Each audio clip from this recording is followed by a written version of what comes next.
দেখো আমি নিয়ে নিচ্ছি এই সরিষার শাকের একটা রেসিপি বানাবো। সেটা আমার কাছে নতুনত্ব, তোমাদের কাছে কেমন সেটা তো আমি জানি না, তোমরা দেখতে থাকো, আমার সাথে থাকো।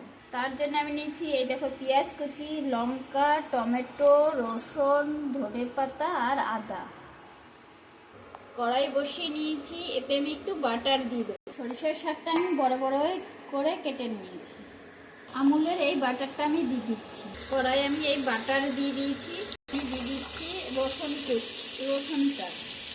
এই দেখো রসুনটাকে ভেজে নিচ্ছি। এর ভিতরে দিয়ে দিলাম আদা কুচি।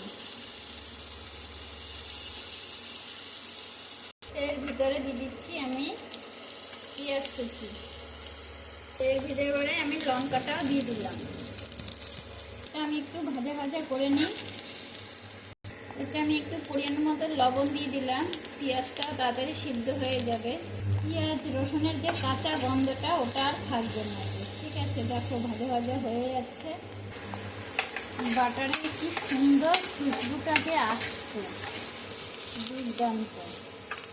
দেখো সব কিছু, দেখো রসুন কত সুন্দর ব্রাউন হয়ে গেছে, পেঁয়াজও তাই দেখো নরমও হয়ে গেছে। এবার এর ভিতরে দিয়ে দিচ্ছি আমি টমেটো কুচি। এর ভিতরে দিচ্ছি পরিমাণ মতো একটু হলুদ, দিয়ে দিচ্ছি অল্প জিরের পাউডার, দিচ্ছি অল্প ধনে পাউডার, দিচ্ছি অল্প কাশ্মীরি লঙ্কার গুঁড়ো সানরাইজ শাহি,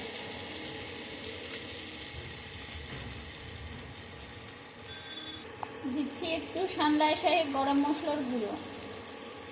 গরম মশলার গুঁড়ো দেওয়া হয়ে গেছে একটু। এবার এটাকে দেখো সিদ্ধ হয়ে গেছে একদম। এবার দিয়ে দিচ্ছি সরিষার শাকটা।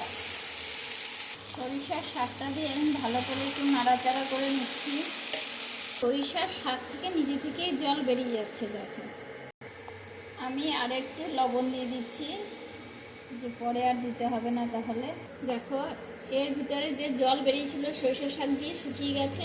এখন আমি দিয়ে দিচ্ছি ধনে পাতা। আর একটু লাগতো, পরিমাণে কম হয়ে গেছে। এর ভিতরে আর একটু বাটার দিয়ে দিলাম আমি, তারপর ঠান্ডা করতে দেবো। এই দেখো এটাকে আবার এখন আমি ঠান্ডা করতে বসিয়ে দিয়েছি।